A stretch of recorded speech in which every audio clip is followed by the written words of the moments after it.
안녕하십니까. 암호화폐 정보를 전달해드리는 닥터 비트맨입니다. 주말간 쌓였던 스트레스는 잘 푸셨는지 모르겠습니다. 다시금 월요일의 아침이 시작이 되었는데요. 오늘 하루도 힘찬 하루 보내시길 바라면서 제가 준비해온 소식으로 넘어가도록 하겠습니다. 네, 최근 들어서 선물 시장의 거래량이 현물 시장의 거래량의 절반을 따라잡았다는 소식이 계속해서 나오고 있는데요.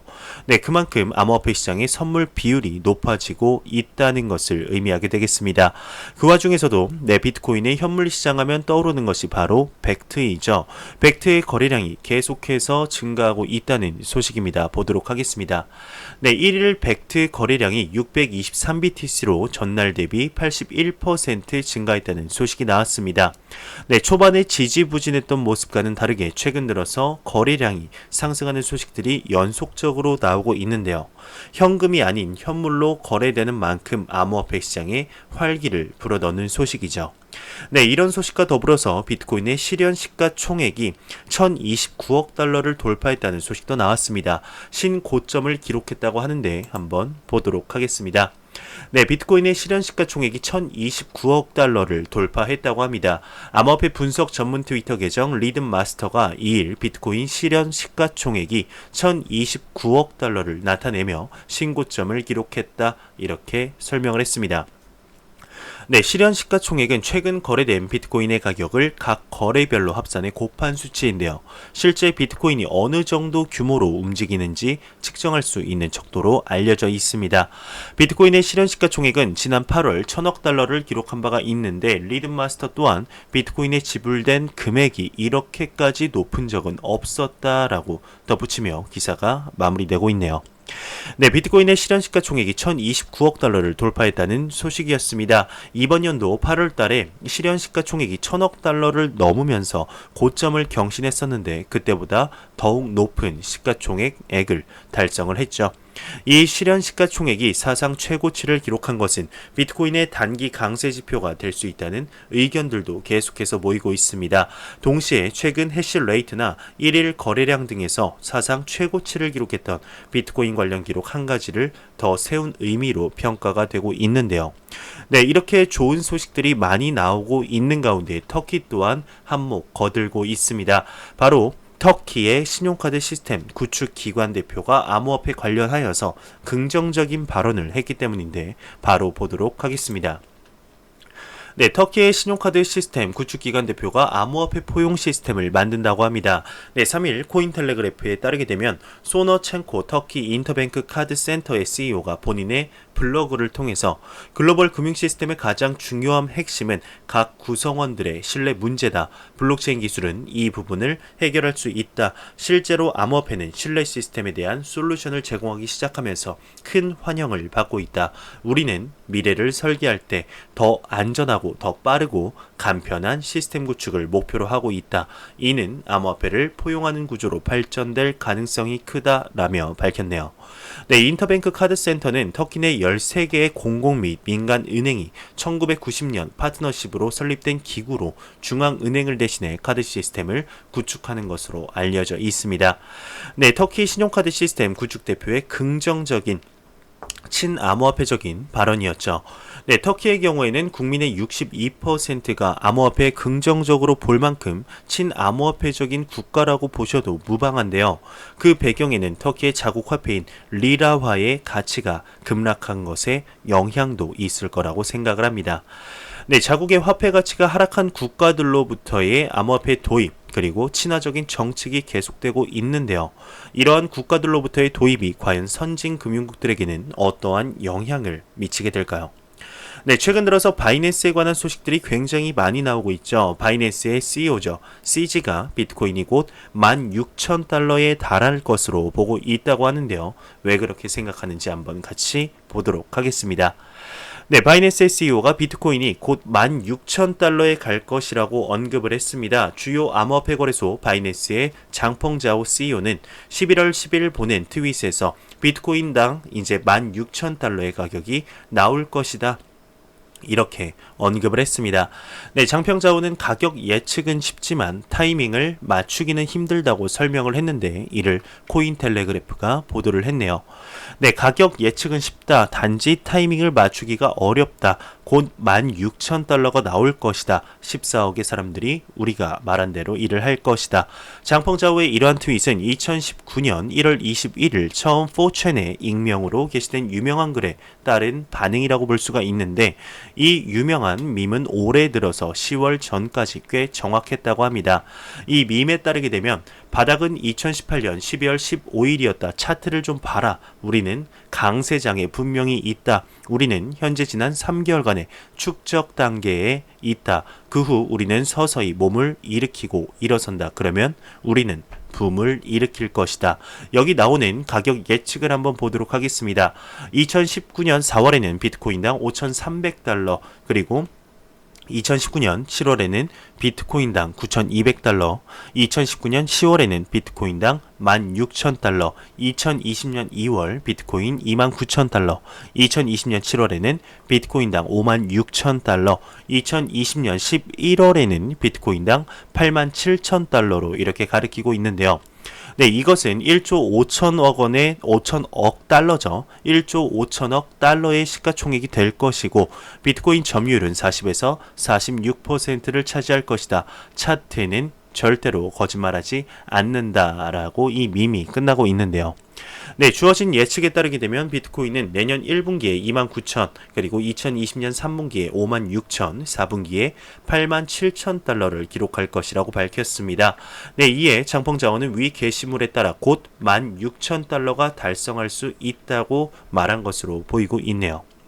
네, 비트코인의 CEO, 바이낸스의 CEO죠. 네, 바이낸스의 CEO인 CZ가 비트코인이 16,000달러에 달할 것이다. 이런 내용을 같이 보았습니다. 네, 내용을 보게 되면 장난반, 진단반으로 한 것 같은데요. 쉽게 해석하면 암호화폐 시장은 점점 확대되고 있다. 비트코인의 가격은 천천히지만 확실하게 상승할 것이다 정도로 보시면 될 것 같습니다. 네, 그리고 여기서 나오는 밈이란 것은 되게 이제 모방의 형태입니다. 인터넷을 통해 유행되는 일종의 유행어, 조크 정도로 보시면 될 것 같네요. 네, 이렇게 긍정적인 소식이 계속해서 나오고 있는 가운데 최근에 안 좋은 소식이 한 가지 있었죠. 바로 글로벌 선물 거래소인 비트맥스의 이메일 유출 사건이었습니다. 계속해서 유출된 이메일이 확인되고 있는 가운데 그 중에는 정부의 계정 또한 포함되고 있다고 하는데요. 한번 보도록 하겠습니다. 네, 더 블록의 애널리스트가 비트맥스 사용자 계정 메일 최소 23,000개 이상이 유출되었다고 언급을 하고 있습니다. 정부 계정이 한 개가 포함이 되어 있다고 하는데, 암호화폐 전문 미디어 더 블록 소속의 애널리스트죠. 레리 서막은 본인의 트위터를 통해서 최근 유출된 비트맥스 사용자 계정 메일이 현재까지 23,000개로 파악이 되었다고 합니다. 네, 그 중에 하나는 .gov 도메인을 사용하는 정부 메일인 것으로 확인이 되었는데요. 네, 그 외에도 66개가 edu 도메인의 이제 학생 메일로 뉴욕 대학교 학생이 7명으로 가장 많았고, 버클리 그리고 미시간 대학이 뒤를 이었다고 합니다. 네, 그러면서 또한 유출 계정 중 64%가 Gmail 계정이고 7%가 한메일, 3.8%가 야후, 그리고 3.2%가 프론토 메일로 확인이 되었습니다.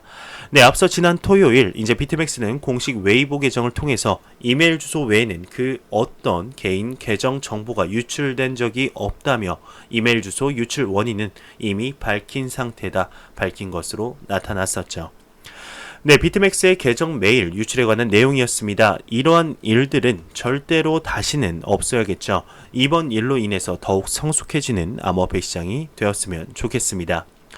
네, 모건 크릭 창업자가 지난주 암호화폐 업계 7대 성과를 정리해 트위터를 통해 밝혔습니다. 이 7대 성과를 보기 전에 코인마켓캡에서 가격 보고 다시 본론으로 넘어가도록 하겠습니다. 네, 그러면 코인마켓캡에서 메이저 탑10 코인들 가격을 한번 살펴보도록 하겠습니다. 지금 시가총액 1위의 비트코인 같은 경우는 1.3% 하락하며 1,070만원대, 이더리움이 1.3% 하락하면서 21만원대, 리플 XRP가 0.9% 하락하면서 339원대를 유지하고 있습니다. 네, 비트코인 도미넌스 같은 경우는 67.4%로 전날 대비 크게 이렇게 상승하지도 내리지도 않았지만 매우 강력한 암호화폐의 비트코인 시가총액 점유율을 보여주고 있네요. 네, 그러면 다시 본론으로 들어가겠습니다. 모건 크릭 창업자가 밝힌 7대 성과가 무엇인지 한번 보도록 하겠습니다. 네, 모건 크릭 창업자죠. 안토니 판팔리아노가 이제 트위터를 통해서 이번 주 암호화폐 업계의 7대 성과라는 글을 올렸습니다. 주요 내용은 다음과 같은데요.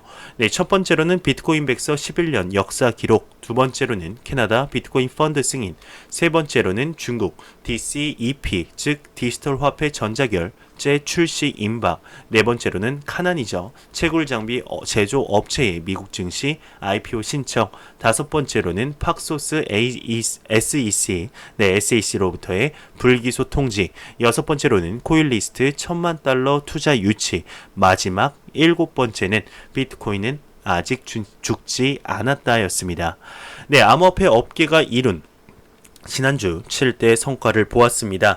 네, 마지막 일곱 번째, 비트코인 아직 죽지 않음이 참 많은 것들을 생각하게 만들지 않나, 이런 생각이 듭니다. 네, 2017년 말 그리고 2018년 초 보여주었던 불장 이후에 암호화폐에 관한 내용을 접하지 못한 분들에게 비트코인에 관해 얘기를 하게 되면 아직 없어지지 않았냐며 묻는 사람이 대다수입니다. 네, 아직까지는 주류 시장으로 올라가지 못했다는 얘기가 아닐까 싶은데요. 네, 암호화폐 투자자분들이야 이제 항상 관심 있게 지켜보는 산업 분야이지만 그 외의 사람들에게는 사실상 살아있는지도 모르는 시장인 것은 사실입니다. 네, 하지만 그 사람들은 모르게 이제 암호화폐 시장은 서서히 성장을 하고 있습니다. 한 걸음 한 걸음 의미 있게 걸어가고 있죠. 네, 이러한 것들이 암호화폐 시장에 관심 없는 사람들에게 전달되는 날이 온다면 그때는 이미 그 사람들 입에서 암호화폐 시장이 이렇게까지 성장을 했네, 2018년대 투자를 할 걸, 2019년대 투자를 할 걸이라는 말이 나오게 되지 않을까 생각이 드네요. 네, 최근 들어서 이제 시 주석의 블록체인 관련 영향과 중국 정부의 블록체인 및 암호화폐 관련 교육 동영상 배포가 굉장히 화제가 되었었죠. 네, 그의 영향인가요? 중국 내에서 블록체인 인재 수요가 공급을 넘어가고 있다고 합니다. 그만큼 많은 인력들을 필요로 한다는 것인데요. 한번 보도록 하겠습니다. 네, 중국 블록체인 인재의 수요가 공급의 7배를 뛰어넘는다고 합니다. 중국 구인구직 플랫폼 지렌자오핀이 1일 발표한 2019년 블록체인 인재 공급 및 수요 빅데이터 보고서에 따르게 되면 2019년 3분기 기준 블록체인 업계의 인재 수요가 공급보다 7.12배 많은 것으로 조사가 되었습니다. 네, 이는 블록체인 기업이 심각한 수준의 인재 수급난을 겪고 있다는 의미인데요. 네, 블록체인 인재를 필요로 하는 업종은 인터넷 및 전자상거래와 소프트웨어 개발 분야가 각각 이제 37%, 14%를 차지했다고 합니다. 네, 주요 공급원으로 나타냈는데 이 외에도 IT 서비스, 펀드 및 증권, 교육 분야에서도 블록체인 인재를 필요로 했다고 하네요.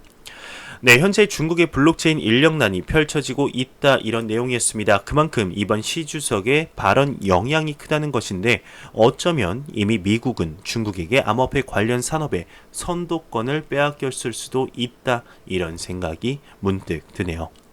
네, 매일같이 나오는 소식이 있었는데 최근 들어 안 나오는 소식이 오늘 나왔습니다. 바로 리브라에 관한 소식인데요. 한번 보도록 하겠습니다. 네, 칼리브라의 부사장이 리브라 출시, 리브라 협회가 정할 수 있다 언급을 했습니다. 네, 암호화폐 전문 미디어 모던 컨센서스에 따르게 되면 페이스북의 암호화폐 지갑 개발 자회사죠. 칼리브라의 제품 부문 부사장 케빈 웨일이 최근 인터뷰에서 칼리브라와 리브라가 같은 시기에 출시하는지 여부에 대한 질문에 리브라의 출시일은 칼리브라가 결정할 수 없다 답했습니다. 네, 그는 이와 관련해서 리브라 출시일은 리브라 협회가 결정한다며 현재 리브라는 온전한 협회가 존재하고 페이스북은 21개의 회원 중 하나일 뿐이다. 투표권과 전략 책임 등 나머지 20개 회원과 같은 권리를 갖는다 설명을 했습니다. 네, 그는 또한 칼리브라는 지갑을 구축하며 리브라의 출시를 위한 준비를 더욱 확실히 하고 있다고 언급을 하면서 2020년 안에 모든 준비를 끝낼 예정이지만 정확한 출시일은 알 수 없다, 이렇게 덧붙였네요. 네, 리브라의 출시는 리브라 협회가 네, 정할 수 있다라는 내용이었습니다.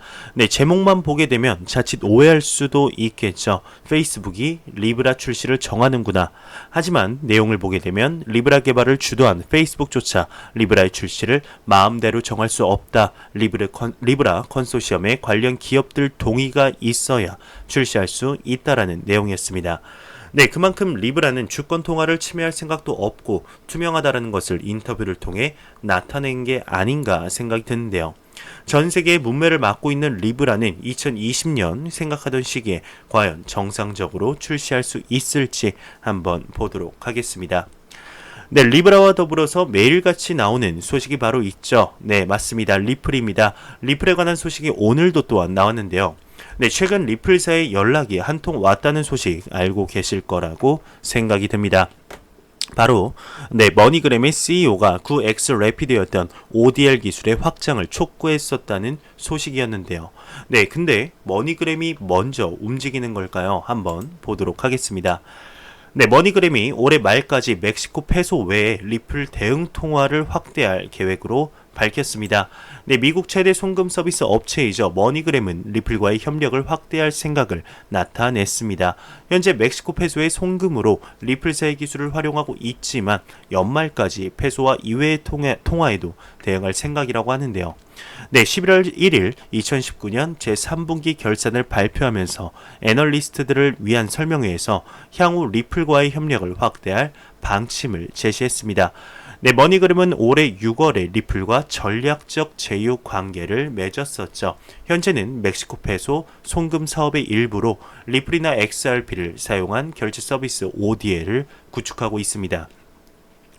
네, 머니그램의 알렉스 홈즈 CEO는 리플과의 파트너십 확대를 향해서 움직이고 있다며 올해 말까지 새로운 통화에서도 ODL을 활용할 생각을 나타냈는데요. 네, 리플과의 사이에서 새로운 서비스 개발도 진행하고 있다는 사실도 밝혔습니다. 더 나아가 우리는 디지털 결제 서비스를 개선하는 새로운 잠재적 유스 케이스로 대한 로드맵에 더욱더 힘쓰고 있다.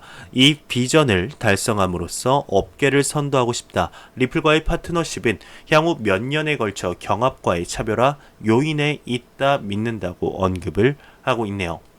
네, 최고 재무 책임자인 레리 안젤리리는 리플의 블록체인에 의한 실시간 결제를 실현하고 있다며 멕시코 페소의 송금을 XRP를 통해 사용하고 60초 만에 완료했다고 보고를 했습니다. 네, 머니그램이 다루는 멕시코 페소의 거래액 중에 10%를 리플의 네트워크로 한다고 하면서 기사가 마무리되고 있습니다. 네, 머니그램의 리플 확대 소식이었습니다. 올해 말 리플 XRP에 관하여서 많은 일들이 벌어지지 않을까 생각이 드는데요. 네, SBI와 인도 연방은행 그리고 머니그램까지 한 가지 목표를 위해 움직이고 있죠. 바로 리플 XRP의 실사용화입니다. 네, 리플의 기술을 안 쓴 기업은 있어도 한 번만 쓴 기업은 없다고 할 정도로 리플사의 솔루션이 정말로 매력적인 것 같습니다. 얼마나 기술의 효용성이 좋으면 본인들이 나서서 확장을 하자고 하겠습니까? 물론 본인들에게도 이득이 되니까 하겠죠. 네, 과연 이러한 움직임이 리플사에 어떠한 영향을 미치게 될지, 더 나아가서는 리플 XRP의 가격에 어떠한 영향을 미치게 될지 한번 지켜보도록 하겠습니다. 네, 크레이그 라이트가 클레이만 측에 55만 BTC 합의금 지불이 어렵다. 2020년 3월 30일 재판을 재개하겠다 발표했습니다. 네, 11월 1일 제출된 데이비드 클레이만 대 크레이그 라이트의 사건의 최근 법정 문서는 크레이그 라이트가 원고 측에게 55만 BTC 하나로 치면 약 5조 9천억 원의 합의금을 조달할 수 없다 통보한 사실이 밝히고 있습니다. 네, 크레이그 라이트 엔체인 수석 개발자이자 비트코인 창시자 사토시 나카모토라 주장하는 인물이죠.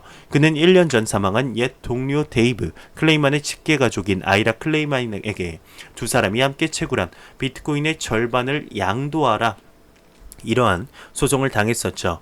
네, 1년간의 소송의 끝에 라이트는 플로리다 남부 법원으로부터 보유한 비트코인의 50%를 데이브 클레이만 가족에게 지급해야 한다 판결을 받았습니다. 네, 이번 소송이 합의로 해결되는 것으로 보이는 상황에서 원고는 적극적인 소송을 중단하고 합의에만 주력해 10월 말까지 기한을 연장해달라는 라이트의 요구에 응했는데, 그러나 라이트는 이 합의안을 파기했다고 합니다. 네, 10월 30일 아무런 사전 통보 없이 원고 측은 크레이그가 더 이상 그 합의안에 자금을 조달할 수 없다는 사실을 통보받았고 구속력이 없는 합의안을 파기하고 있다고 언급을 했는데요. 네, 이 증언은 9월에 원고 측이 라이트와의 합의를 논의했다고 설명하면서 그의 주장에 따르면 그가 비용을 충당할 수단을 가지고 있다는 것을 암시하고 있었다 설명을 하고 있습니다. 네, 한편 청문회 중에는 라이트가 데이비드 클레이만의 죽음과 복잡한 암호화 체계 때문에 자신의 비트코인에 접근할 수 없었다고 주장한 바 있고 현재 라이트가 합의안을 파기했기 때문에 원고 측은 재판 준비를 재개했다고 합니다. 네, 재판 날짜는 2020년 3월 30일로 정해졌네요. 네, 이럴 줄 알았습니다. 네, 존 메가피덱스가 이제 11월 8일 트론을 지원한다고 합니다. 이후에는 이오스와 바이낸스 코인 그리고 네오의 지원 계획도 밝혔는데요. 세계적인 보안 소프트웨어 개발자이자 비트코인 강세론자 존 메가피의 분산형 거래소 메가피덱스는 트론뿐만 아니라 다른 TRC10 그리고 TRC20 토큰을 교환할 수 있도록 하여서 메가피덱스가 트론과 호환될 것이라고 발표를 했습니다. 이 새로운 기능은 11월 8일에 출시될 것이라고 하는데요. 네, 공식 트론 웹사이트에 따르게 되면 TRC20은 이더리움 네트워크에서 ERC20 토큰과 유사한 스마트 계약의 표준이라고 합니다. TRC10 토큰은 스마트 계약의 작성을 요구하지 않는 토큰이며 이제 기본적으로 거래를 단순화하여 보다 효율적으로 만드는 것을 목표로 하고 있다 언급을 하고 있네요. 네, 트위터 유저가 중국 거래소 라이선스 발급증을 공개했습니다. 하지만 도비와는 큰 의미 없는 영업 허가증이다 밝혔는데요. 네, 중국의 암호화폐 거래소가 곧 합법화되고 규제될 것이라는 보도가 있었습니다. 네, 중국 블록체인 열성팬 트위터 유저 크립토 이브는 암호화폐 거래 서비스를 위한 중국 라이선스 스크린샷을 공개를 했습니다. 네, 중국에서 이런 문서가 나온 것은 이번이 처음이고 이는 곧 정부가 거래소를 허가할 것이라는 암시하는 것처럼 보였다고 하는데요. 당장 라이선스를 확인할 수는 없지만 그 출처는 중국 기업의 데이터베이스를 호스팅하는 데이터 기술 회사 티안야차에서 온 것이라고 하네요. 네, 크립토 이븐에 따르게 되면 이 라이선스는 중국에서 암호화폐를 기술할 때 흔히 사용되는 문구인 디지털 자산에 대한 것인데 바이낸스, OKEX 등이 언급한 용어라고 합니다. 이 특별한 라이선스는 광동에 본사를 둔 디지털 자산 거래 서비스 용인 것 같다며 광동은 중국의 소위 실리콘밸리 선전이 있는 지역이라고도 하네요. 네, 2017년 말부터 중국 내에서 많은 금융기관이 비트코인과 거래하는 것을 막으면서 암호화폐 거래소가 기본적으로 금지되어 왔는데요.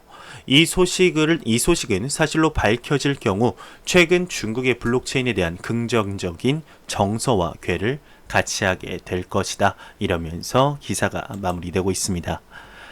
네, 암호화폐 거래소 폴로닉스가 트위터를 통해서 지난 1일 미국 사용자 대상 거래 서비스를 중단했다며 입금을 즉시 중단하고 12월 15일까지 폴로닉스 서클닷컴에서 모든 자산을 출금해야 한다 밝혔습니다. 혹시 폴로닉스를 지금 미국에서 이 영상을 보시는 분들은 네, 한 번 더 좀 더 자세히 알아보셔야 되지 않을까 생각이 드네요. 네, 암호화폐 전문 미디어 코인텔레그래프에 따르게 되면 이더리움 개발사 캐스터랩스가 POS 프로토콜 하이웨어를 공개했습니다. 안전성 입증이 가능한 최초의 이더리움 POS 메커니즘 구현이라는 설명인데요. 네, 한편 캐스퍼랩스는 31일 샌프란시스코 블록체인 위크에서 해당 프로토콜을 공개하며 하이웨이를 오픈소스 라이센스로 공개한다며 이를 통해 더 많은 혁신이 일어나길 바란다 이렇게 밝혔네요.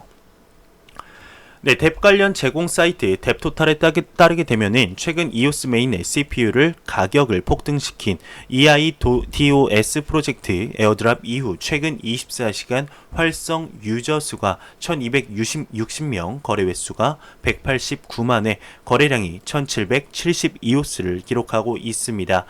네, 지금 이 같은 활성도는 모든 이오스 뎁을 이렇게 뛰어넘었다. 랭킹 1위 유저의 경우 하루 수익이 1억 원을 넘어서는 것으로 나타났네요. 네, 안 보고 가면 섭섭하겠죠. 마지막 크립토 공포 탐욕 지수입니다. 전날보다 5포인트 오른 56을 기록하면서 그래도 아직까지는 중립 단계가 아니네요. 탐욕 단계로 회복이 되었습니다. 이는 투자 심리가 전날보다 소폭 개선됐음을 의미하는데 이 지수 같은 경우는 0이면 공포, 100이면 낙관이죠. 네, 돌아오는 주 이제 지금 월요일, 화요일, 수요일 이번 주 일요일까지는 다시금 70포인트를 넘는 날을 다시 한번 확인했으면 좋겠습니다. 네, 제가 준비해온 소식은 여기까지입니다. 마지막으로 코인마켓캡에서 가격 보고 마무리하도록 하겠습니다. 리플 XRP 기준 339.36원입니다. F5번 한번 눌러보도록 하겠습니다. 네, 341원으로 약 2원 정도 상승한 모습을 보여주고 있는데 지금의 소폭 상승이 암호화폐 시장의 대상승장으로 가는 발판이 되기를 진심으로 바라봅니다. 네, 제가 준비해온 소식은 여기까지입니다. 여기까지입니다. 마지막이 되니까 말이 엄청 꼬이네요. 네, 영상이 도움이 되셨다면 구독과 좋아요 그리고 광고 한 편만 처음부터 끝까지 시청해 주시기 바랍니다.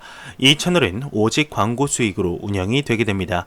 항상 영상 시청해 주시는 시청자분들, 구독자분들 너무나 감사합니다. 저는 다음 영상으로 찾아뵙도록 하겠습니다. 지금까지 닥터 비트맨이었습니다. 감사합니다.